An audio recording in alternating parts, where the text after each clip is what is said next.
नमस्कार। साहित्यिक सचेतना के मंच को सादर नमन एवं आप सभी सदस्यगणों को मेरा सादर प्रणाम। आज का शीर्षक है उपनिषद। मैं उपनिषद में मांडुक्य उपनिषद के विषय में कुछ अपने विचार रखना चाहती हूँ। यदि इसमें किसी भी प्रकार की त्रुटि हुई तो मुझे क्षमा करेंगे। श्री कृष्ण द्वैपायन, जिन्हें हम वेद व्यास जी के नाम से जानते हैं, वे उपनिषद के प्रणेता माने जाते हैं। 3500 ईस्वी पूर्व से भी उपनिषद के प्रमाण प्राप्त है, जबकि वे 5000 साल से भी पुराने माने जाते हैं। 10 उपनिषद प्रमुख रूप से अभिप्राप्त हैं, जबकि पारंपरिक रूप से 108 से 200 उपनिषद का जिक्र ऐतिहासिक रूप से मान्य है। उपनिषद का एक नाम वेदांत है। उपनिषद वेदों का अंतिम भाग माना जाता है।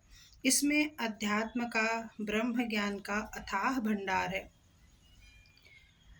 मैं इसमें सबसे छोटे उपनिषद मांडुक्य उपनिषद के बारे में बोलना चाहती हूँ। मांडुक्य उपनिषद, जिसमें केवल 12 मंत्र हैं, किंतु महत्व की दृष्टि से वह सर्वोच्च स्थान रखता है। इन 12 मंत्रों में अध्यात्म के विशेष सूत्र दिए गए हैं और चेतना या आत्मा के 4 अवस्थाओं के बारे में मांडुक्य उपनिषद में बताया गया है। चेतना या आत्मा के जो 4 स्तर हैं वे हैं जागृत, स्वप्न, सुषुप्ति और तुरीय। इसका विषय द्वैत अद्वैत का सिद्धांत एवं ज्ञान योग है। यह सब आध्यात्मिक ज्ञान के सूत्र हैं। इसकी पहली अवस्था है जागृत अवस्था। जागृत अवस्था में आत्मा को वैश्वानर कहा जाता है। एक योनि से दूसरी योनि में यहाँ व्यक्ति जाता रहता है। 7 अंग और 19 इंद्रियों विषय के द्वारा विषयों का रस जीव लेते रहता है। दूसरा अवस्था है स्वप्न या तेजस। जीव अंतः प्रज्ञ है और जागरण अवस्था की अनुभूतियों का मन द्वारा बुद्धि पर पड़े संस्कारों का शरीर के भीतर ही भोग करते रहता है। तीसरा अवस्था है सुषुप्ति। यह गहरी नींद जैसी अवस्था होती है। यहाँ पर सभी चीज़ों का लय अंदर हो जाता है और स्थिति आनंदमय तथा ज्ञान में निमग्न हो जाती है। इस प्रकार की अवस्थिति में सर्वज्ञ, अंतर्यामी और समस्त प्राणियों की उत्पत्ति एवं लय की स्थिति भीतर आ जाती है। इसके बाद चौथी और अंतिम अवस्था मानी जाती है तुरीय अवस्था। 3 अवस्थाओं के परे एक अवस्था ऐसी आ जाती है जिसमें आत्मा अद्वैत, अग्राह्य, अलक्षण और न ब्रह्म, न बाह्य प्रज्ञ, न अंतः प्रज्ञ, वह शांत और शिव स्वरूप हो जाता है। वही तुरीय अवस्था होती है।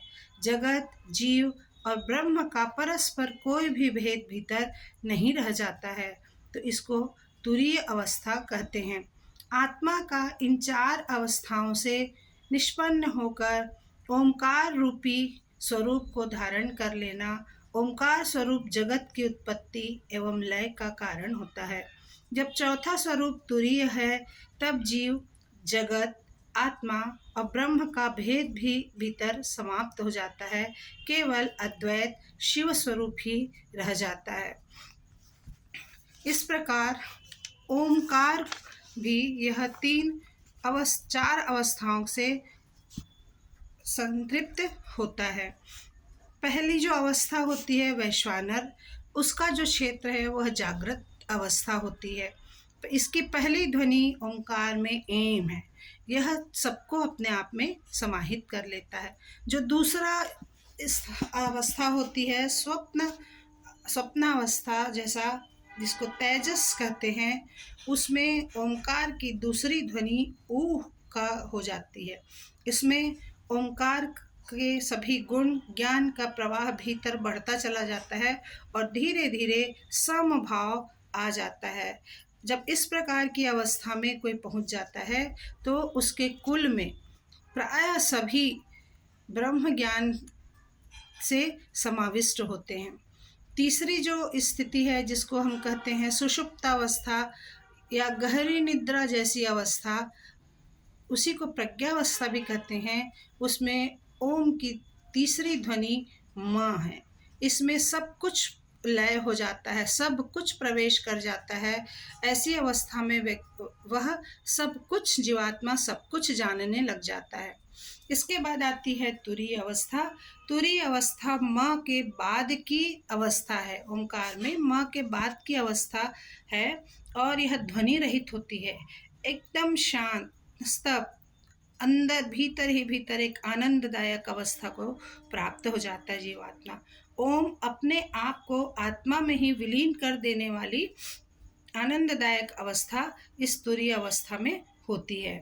इस प्रकार मांडूकोपनिषद का सार है कि विश्व में एवं भूत भविष्य और वर्तमान कालों में काल के परे भी जो सर्वज्ञ नित्य तत्व व्याप्त है वह ओंकार है। यह सब ब्रह्म है, आत्मा भी ब्रह्म है।